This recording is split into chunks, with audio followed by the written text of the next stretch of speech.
अमरनाथ यात्रा स्वर्गलोक की प्राप्ति तथा मोक्ष पाने का रास्ता। कुछ इसे स्वर्ग की प्राप्ति का रास्ता बताते हैं तो कुछ मोक्ष प्राप्ति का।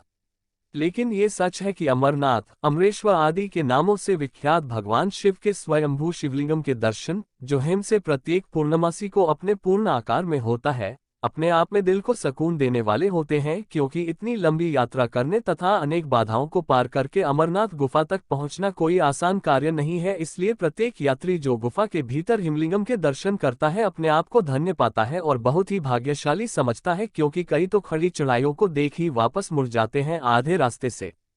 प्रत्येक वर्ष ये यात्रा श्रावण पूर्णिमा के दिन, जिस दिन देश भर में रक्षाबंधन का उत्सव धूमधाम से मनाया जाता है, उसी दिन अमरनाथ की गुफा में भगवान शिव के दर्शन, स्वयंभू हिमलिंगम के दर्शनों के लिए हजारों यात्री एकत्र होते हैं।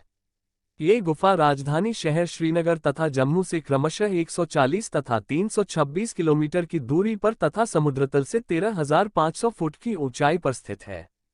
अमरनाथ की अमरकथा। इस कथा का नाम अमरकथा इसलिए है क्योंकि इसको सुनने से शिवधाम की प्राप्ति होती है, ऐसा कहा गया है। कहा जाता है कि यह वह परम पवित्र कथा है जिसको सुनने वालों को अमरपद की प्राप्ति होती है तथा वे अमर हो जाते हैं। ये कथा श्री शंकर भगवान ने इसी गुफा में, अमरनाथ की गुफा में भगवती पार्वती जी को सुनाई थी। इसी कथा को सुनकर ही श्री सुखदेव जी अमर हो गए थे। जब भगवान शंकर भगवती पार्वती को ये कथा सुना रहे थे तो वहां एक तोते का बच्चा भी इस परम पवित्र कथा को सुन रहा था और इसे सुनकर फिर उस तोते के बच्चे ने श्री सुखदेव स्वरूप को पाया था। शुक को वैसे भी संस्कृत में तोते को कहते हैं और इसी कारण से बाद में फिर मुनि सुखदेव के नाम से संसार में प्रसिद्ध हुए थे। जैसा कि कहा जाता है कि सुखदेव जब नैमिषारण्य गए तो वहां ऋषियों मुनियों ने उनका बड़ा आदर सत्कार किया और उनसे अमर कथा सुनाने का आग्रह किया। और फिर क्या था, अभिमानी शुक ने अपनी तारीफ में पढ़े गए कसीदों से खुश होकर अमर कथा सुनानी आरंभ कर दी। कहा जाता है कि जैसे ही कथा आरंभ हुई तो कैलाश पर्वत, क्षीर सागर और ब्रह्मलोक भी हिलने लगे। ब्रह्मा, विष्णु, शिव तथा समस्त देवता उस स्थल पर पहुंचे जहां पर अमर कथा चल रही थी। तब भगवान शंकर को स्मरण हुआ कि यदि इस कथा को सुनने वाले अमर हो गए तो पृथ्वी का संचालन बंद हो जाएगा और फिर देवताओं की प्रतिष्ठा में अंतर आ जाएगा। इसीलिए भगवान श्री शंकर क्रोध में आ गए और उन्होंने श्राप दिया कि जो इस कथा को सुनेगा वह अमर नहीं होगा परंतु वह शिवलोक अवश्य प्राप्त करेगा। फुट की ऊंचाई पर स्थित है। इस शिखर पर ऑक्सीजन की कमी है क्योंकि अमरनाथ यात्रा के दौरान यही शिखर सबसे ऊंचा है। ऑक्सीजन की कमी के कारण सांस फूलता है।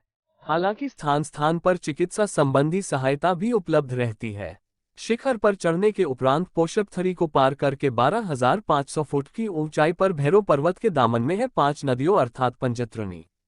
यहाँ पर यात्री रात को विश्राम करते हैं और प्रातःकाल भक्त पवित्र धाराओं में स्नान करके आगे की ओर बढ़ते हैं गुफा की ओर, जो पंचतरणी से मात्र 6 किलोमीटर की दूरी पर है। पंचतरणी से गुफा तक के मार्ग में पुनः दुर्गम चढ़ाई का सामना करना पड़ता है। लोग सांस लेते, विश्राम करते प्रभु भोलेनाथ के दर्शनों की अभिलाषा लिए पवित्र गुफा की ओर बढ़ते हैं। रास्ता भयानक भी है और सुंदर भी। पगडंडी से नीचे नजर जाते ही खाइयों में बहती हिम नदी को देखकर डर लगता है। फिर एक मोड़ से गुफा का दूर से दर्शन होने पर लोग उत्साहित हो जय जयकार करते बर्फ के पुल को पार करके पहुंचते हैं पवित्र गुफा के नीचे बहती अमर गंगा के तट पर। यहीं से स्नान करके लोग लगभग 100 फुट चौड़ी तथा 150 फुट लंबी उस पवित्र गुफा में जाते हैं, जहां प्राकृतिक पीठ पर हिम निर्मित शिवलिंगम के दर्शन पाकर लोग अपने आप को धन्य समझते हैं। यही हिमलिंग तथा लिंग पीठ ठोस बर्फ का होता है, जबकि गुफा के बाहर मीलों तक सर्वत्र कच्ची बर्फ ही मिलती है। गुफा में जहां तहां पानी की बूंदें टपकती रहती हैं, लेकिन शिवलिंग एक विशेष स्थान पर बनता है और ये लिंग चंद्र की कलाओं के साथ घटता बढ़ता है। पूर्णिमा को पूर्ण और अमावस को विलीन हो जाता है। गुफा में पार्वती तथा गणेश जी के प्रतीक लिंग भी देखने को मिलते हैं और फिर दर्शनों की आस को पूरी करक लोग वापसी की राह पकड़ लेते हैं। वैसे सोनमार्ग बालताल से भी एक रास्ता है जिससे एक दिन में ये यात्रा पूरी की जा सकती है।